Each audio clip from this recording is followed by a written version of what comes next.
जी अस्सलाम वालेकुम। उम्मीद है कि आप सब लोग खैरियत से होंगे। पाकिस्तान और इसराइल के हवाले से खबर है, गिलगित बल्तिस्तान में अगले वज़ीर आला कौन होंगे। वज़ीर आज़म शहबाज शरीफ ने अदालत में एक दरख्वास्त दी है। भारत से कुछ खबरें और कुछ मजीद खबरें कोशिश होगी कि आज के इस व्लॉग के अंदर वो आपके साथ शेयर की जाएँ। पहली चीज़ जो मैं आपसे शेयर करना चाहता हूँ, गिलगित बल्तिस्तान के वज़ीर आला को नाअहल करार दे दिया है वहाँ की अदालत ने। आपको पता है कि माजी में वो उधर अदालतों में जिस तरह जजेस वगैरह अपॉइंट हो रहे हैं या उनका जो टेन्योर में एक्सटेंशन वगैरह हुई है, उसको उन्होंने सुप्रीम कोर्ट में चैलेंज भी किया था और उनका मुकदमा जो है सुप्रीम कोर्ट तक आया था। मीडिया में वो रिपोर्ट भी हुआ था। आपको पता है गिलगित बल्तिस्तान में जजेस वगैरह की अपॉइंटमेंट के अंदर हुकूमत का किरदार भी होता है। माजी के अंदर भी गिलगित बल्तिस्तान की जो जुडिशरी है उसके ऊपर मुख्तलिफ चीज़ें सामने आती रही हैं। वहाँ के एक चीफ जज थे राना शमीम साहब, जी हाँ जी राना, वही राना शमीम साहब जिन्होंने लंदन से एक एफिडेविट जाके लिखवाया था जिसमें कहा गया था कि उन्होंने सुना था कि कैसे नवाज शरीफ साहब के खिलाफ साजिश हो रही है, कैसे उनको सजा देने की बात हो रही थी। और बाद में जब वो मामला पहुंचा इस्लामाबाद हाई कोर्ट के अंदर तो फिर उन्होंने वो अपना एफिडेविट वापस ले लिया था और काफ़ी अरसा मीडिया के ऊपर उसमें बहस वगैरह होती रही। वो सारी एपिसोड आपको याद होगी। एनीवे, अब गिलगित बल्तिस्तान की अदालत ने खुर्शीद खालिद साहब को जो नाअहल करार दिया है। अब बड़ा क्वेश्चन ये है कि अगले वज़ीर आला वहाँ पे कौन होंगे। तहरीक इंसाफ ने मोहम्मद राजा आजम खान जो हैं उनको अपना कैंडिडेट के बतौर नामजद किया है, उनको सामने लेके आए हैं और उनकी कोशिश ये है कि जल्दी जल्दी वहाँ पे इंतखाब हो और वज़ीर आला मुंतखब किया जाए। बाकी वहाँ पे कोशिशें शुरू हो चुकी हैं कि किस तरीके से तहरीक इंसाफ के लोगों को तोड़ के जिस तरह आज़ाद कश्मीर में हुआ वैसे ही वहाँ पे पीपल्स पार्टी की हुकूमत बन जाए या कोई इस तरह मखलूत हुकूमत बन जाए, कोई इस किस्म की वहाँ पे हरकत हो। अब ये बहुत बड़ा चैलेंज है गिलगित बल्तिस्तान की आवाम के लिए भी, वहाँ के जो आवाम के नुमाइंदे हैं उनके लिए भी, कि वो किसको नया वज़ीर आला लेके आते हैं। इसलिए कि मेजॉरिटी तो वहाँ पे बिल्कुल वाज़े है कि पाकिस्तान तहरीक इंसाफ की मेजॉरिटी है। तो अब आने वाले दिनों में सिचुएशन क्लियर होगी कि क्या गिलगित बल्तिस्तान के जो वहाँ असेंबली मेंबर्स हैं, आवाम ने जिनके नाम पे उनको वोट दिया है, वो उनके साथ खड़े होते हैं या नहीं होते, तो ये क्वेश्चन है। अच्छा जी, वज़ीर आज़म शहबाज शरीफ साहब ने मनी लॉन्ड्रिंग रेफरेंस में बरीयत की दरख्वास्त दायर कर दी है नायब अदालत के अंदर। उन्होंने कहा कि इसमें कोई ऐसी चीज़ नहीं है तो लिहाजा अदालत हमें बरी कर दे। तो मुझे पता है कि अदालत जो है वो यकीनन जो भी देखेगी मामलात आइन और कानून के मुताबिक फैसला कर देगी। दूसरी तरफ इमरान खान साहब के ऊपर नैब अदालत के अंदर जो चीज़ें चल रही हैं, नैब के अंदर जो चीज़ें चल रही हैं वो आपके सामने है। उसमें नैब ऑर्डिनेंस में एक तरमीम भी की गई और आधी रात को वो तरमीम की गई और कहा जा रहा है कि वो पर्सन स्पेसिफिक तरमीम है। मकसद क्या है कि इमरान खान को टारगेट करना है। तो जहाँ पे इमरान खान की करप्शन जो है उसको पकड़ने के लिए भरपूर कोशिशें हो रही हैं, वहाँ पे जो बेगुनाह और बेकसूर लोगों के खिलाफ नैब कार्रवाइयाँ करता रहा, उसका अजाला करने के लिए भी वज़ीर आज़म साहब ने भी ये दरख्वास्त दे दी और मुझे काफ़ी उम्मीद है कि इसके ऊपर वज़ीर आज़म साहब और उनके साहिबजादे को बरी कर दिया जाएगा। जी, कल से कहा जा रहा था कि जी डॉलर सस्ता हो गया, अब ये खबर आ रही है कि डॉलर जनाब दोबारा महंगा हो गया है। जब तक हमारी इकॉनमी बेहतर नहीं होगी ये ऊपर नीचे वाला मामला चलता रहेगा। हमें लॉन्ग टर्म जब तक इकोनॉमिक हमारे जो गोल्स हैं या इकोनॉमिकली हम बेहतरी नहीं लाएंगे तो ये मसला इसी तरह चलता रहेगा। एनीवे, ये खबर भी आप सामने देख सकते हैं कि इंटरबैंक में कल सस्ते होने वाला डॉलर आज फिर महंगा हो गया। इसराइल के हवाले से बड़ी इंपॉर्टेंट एक खबर है, बड़ी इंटरेस्टिंग खबर है, वो भी मैं आपसे शेयर करूंगा। लेकिन वज़ीर आज़म शहबाज शरीफ साहब ने भी जुम्मे के रोज़ जो है स्वीडन वाले वाक़े के खिलाफ एहतजाज की कॉल दी है। इससे पहले इमरान खान साहब पहले ही कॉल दे चुके हैं कि जुम्मे के रोज़ एहतजाज किया जाए और ये पीटीआई के ऑफिशियल ट्विटर हैंडल से दोबारा भी इसको ट्वीट किया गया है कि स्वीडन में कुरान पाक की बेरहमती के खिलाफ पूरी कौम नमाज जुमा के बाद पुरअमन एहतजाज करके दुनिया को बताए कि हमें इस नाकाबिल कबूल फेल से किस कदर तकलीफ हुई है इमरान खान।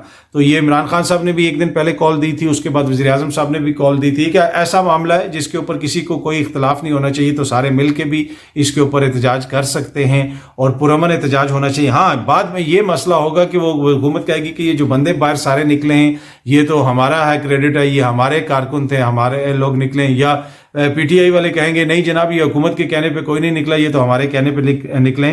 पर ये जिस तरह मैंने पहले भी अर्ज की कि ऐसा मामला है कि इसके ऊपर यूनिटी होनी चाहिए और सबको मिल के इसके ऊपर एहतजाज करना चाहिए। अच्छा, जहाँ तक ये ताल्लुक है गिलगित बल्तिस्तान का, मैंने पहले भी जिक्र किया, वहाँ पे क्या इमरान खान को छोड़ दिया जाएगा? कल भी उनकी नाअहलियत से पहले कि अगर आप उनकी ट्वीट्स वगैरह देखें, जो वज़ीर आला थे मोहम्मद खालिद खुर्शीद साहब, उन्होंने भी एक तकरीब में खिताब करते हुए कहा था कि ये हमारा अहद है कि खान को लाना है। वज़ीर आला गिलगित जो हैं खालिद खुर्शीद खान का कारकुनान से अहम खिताब, ये ट्वीट भी उन्होंने की हुई थी और वो वीडियो वगैरह भी वहाँ पे है।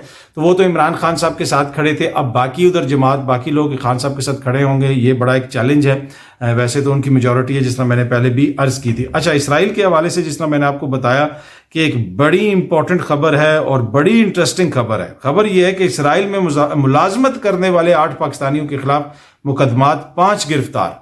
जी हाँ जी, ये आप दोबारा सुने, पाकिस्तानी कुछ जो हैं वो इसराइल में नौकरियां कर रहे थे, अब अपने मुल्क में नौकरी नहीं है तो जिधर उनको नौकरी मिलती है वो उधर चले जाते हैं। पर ये किस तरह मुमकिन हो सका, ये बड़ी इंटरेस्टिंग स्टोरी है। ये मुल्जमान 4 से 7 साल तक तेल अवीव में मुकीम रहे। मुल्जमान ने इसराइली एजेंट के जरिए एंट्री हासिल की और वहाँ पे जनाब ये काम करते थे, जो उर्दन के एयरपोर्ट पहुँचते थे और वहाँ से वो जाते थे। मुल्जमान तुर्की, कीनिया और श्रीलंका के रास्ते से भी उर्दन एयरपोर्ट से इसराइल दाखिल होते रहे। मुल्जमान वतन वापसी के लिए दुबई का रास्ता उर्दन एयरपोर्ट से कराची आते थे। मुल्जमान के खिलाफ पासपोर्ट एक्ट के तहत जनाब मुकदमा वगैरह भी दर्ज कर लिए गए। तो ये उधर नौकरी भी कर रहे थे, आ भी रहे थे, जा भी रहे थे, और अब इनके हवाले से पता चला है कि ये जनाब वहाँ पे इस तरह नौकरी वगैरह कर रहे थे और सफ़र करते रहे और 4 से 7 साल तक ये सिलसिला जारी रहा। तो ये वो हम तो मुख्तलिफ जो बहस होती रहती है कि क्या इसराइल से ताल्लुकात होने चाहिए, नहीं होने चाहिए, अरब ममालिक उनसे ताल्लुकात बेहतर कर रहा है, पाकिस्तान की इसमें क्या बेहतरी है, पाकिस्तान को अपने मुफाद का लुक आफ्टर करना चाहिए, पाकिस्तान करे या ना करे। इन लोगों ने यकीनन अपना मुफाद लुक आफ्टर किया और नौकरियां वहाँ पे करते रहे। तो ये भी एक बड़ी हैरत अंगेज़ किस्म की स्टोरी, और इसमें और भी काफ़ी सारी तफसीलात हैं। कुछ लोगों को पकड़ा गया है, कुछ को अभी पकड़ने की कोशिश की जा रही है। अच्छा जी, भारत से खबर है कि इंडिया चांद पर जाने का नया मिशन जो है वो लॉन्च करने जा रहा है और इसी महीने कोई वो डेट वगैरह चूज़ करेंगे और उस पर फिर वो अपना मिशन भेजेंगे। सॉफ्ट लैंडिंग वो करना चाहते हैं, पहले भी वो इस किस्म की ट्राई कर चुके हैं। तो ये देखें, एक तरफ हम हैं कि हमारे हालात क्या हैं कि हम $1 अरब के लिए बगले में जा रहे हैं और पूरी कौम के दानिश्वरों ने, सहाफ़ियों ने जैसी जैसी मुबारकबादें दी और कहा, किसी ने कहा जी आम दे के वज़ीर आज़म ने ये हासिल कर लिया, वो हासिल कर लिया, और दूसरी तरफ हमारे साथ ही आज़ादी हासिल करने वाला हमारा हमसाया मुल्क जिसमें बहुत सारे मसाइल हैं, माइनॉरिटीज़ के वाले से मसाइल हैं, उनके सियासी मसाइल हैं, सब कुछ, लेकिन उसके बावजूद आज वो इस पोजीशन में है कि जनाब वो चांद पे अपना मिशन भेजने की तैयारी कर रहे हैं। और हम लोग क्या तैयारी कर रहे हैं कि जब ये मिशन वहाँ पे नहीं पहुँचेगा फिर हम ट्वीट करके जो इंडियन को तंग करेंगे कि भाई तुम्हारा मिशन तो फिर नहीं पहुँचा, गिर गया। पर कम से कम थोड़ा सा हमें अपने हालात के हवाले से भी सोचने की ज़रूरत है। एज ए कौम हम क्या कर रहे हैं, हम किस तरफ जा रहे हैं और हमें क्या हासिल करना है, और कब तक हम ये आपस की लड़ाइयों में ही फंसे रहेंगे। एक आम ख़ानदान भी हो ना, कि एक मैं सिंपल सी आमियाना सी आपको मिसाल दे देता हूँ। अगर किसी एरिया में एक ऐसा ख़ानदान हो जो मशहूर हो कि जनाब कि ये लोग आपस में लड़ते रहते हैं, या कोई ऐसी दुकान हो या ऐसा कोई कारोबार हो कि ये बिजनेसमैन आपस में लड़ते रहते हैं, आप कभी भी उनको कामयाब नहीं देखेंगे। तो इसी तरह एक ऐसा मुल्क जहाँ पे हर सियासी जमात एक दूसरे से लड़ती रहेगी, हम एक दूसरे के साथ इख्तलाफात का शिकार रहेंगे, तो कभी भी हारमनी नहीं होगी। इसमें बड़ी इंपॉर्टेंट चीज़ है कि आवाम को फैसले करने दिए जाएं। आज 5 जुलाई भी है, आपको पता है कि भुट्टो साहब की हुकूमत का तख्ता भी उल्टा गया था, 90 रोज़ के अंदर इलेक्शंस नहीं करवाए गए थे। लेकिन अलमिया ये है कि आज भुट्टो के जानशीन जो हैं उन्होंने 2 सूबों के अंदर 90 रोज़ के अंदर इंतखाबात नहीं करवाए, पर आपको और मुझे वो आके जमहूरियत के ऊपर लेक्चर्स भी देंगे। तो ये बड़ा ज़रूरी है कि जमहूरियत का तसलसल है वो भी चले, आइन और कानून के ऊपर अमल दरामद भी हो, और आपसी इख्तलाफात ख़त्म करके जो मुल्क की बेहतरी है उसके लिए हम सब काम करें। अच्छा, एक चीज़ जो मैं आपके साथ शेयर करना चाहता हूँ आखिर में, ये सबसे इम्पोर्टेंट स्टोरी है। बड़ी इम्पोर्टेंट मैं इसलिए कह रहा हूँ कि जब आप पाकिस्तान की बात करते हैं तो पाकिस्तान के लिए लोग काम भी करते हैं, लोग अपनी जानें भी देते हैं। और आज 24वां, जी हाँ जी, आज 24वां योम शहादत है कैप्टन कर्नल शेर खान साहब का। उनको निशान हैदर दिया गया, और ये वो हैं कैप्टन कर्नल शेर खान के जिनकी बहादुरी का किस्सा कोई हमने नहीं गढ़ा, या हमने नहीं बताया, या हमने नहीं दुनिया को सुनाया। ये भारत के अफसर ने लिख के भेजा था, ब्रिगेडियर बेदी ने, उन्होंने लिख के भेजा था कि जनाब ये जवान किस तरह लड़ा, किस तरह अपने मुल्क पे कुर्बान हुआ, ऐसी बहादुरी हमने कभी नहीं देखी। फिर इनको निशान हैदर दिया गया। ये वो लोग हैं जो हमारे सर का ताज हैं, हमारा फ़ख्र हैं, इसलिए कि अपनी जान देना मुल्क के लिए कि ये कोई छोटी बात नहीं है। तो यही मैं अर्ज़ कर रहा हूँ कि हम सबको अपना अपना हिस्सा डालना पड़ेगा, कहीं ना कहीं कंट्रीब्यूट करना पड़ेगा ताकि चीज़ों को बेहतरी की तरफ ले जाया जा सके।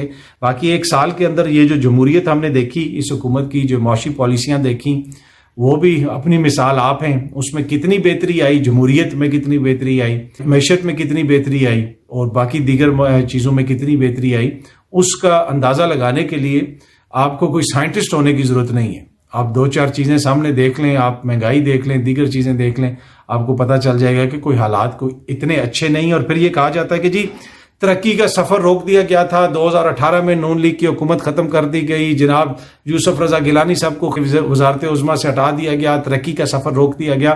یہ فیکچولی چیزیں ٹھیک نہیں ہیں، اس لیے کہ نون لیگ کی حکومت کبھی بھی ختم نہیں ہوئی تھی، انہوں نے بھی اپنی حکومت پوری کی تھی.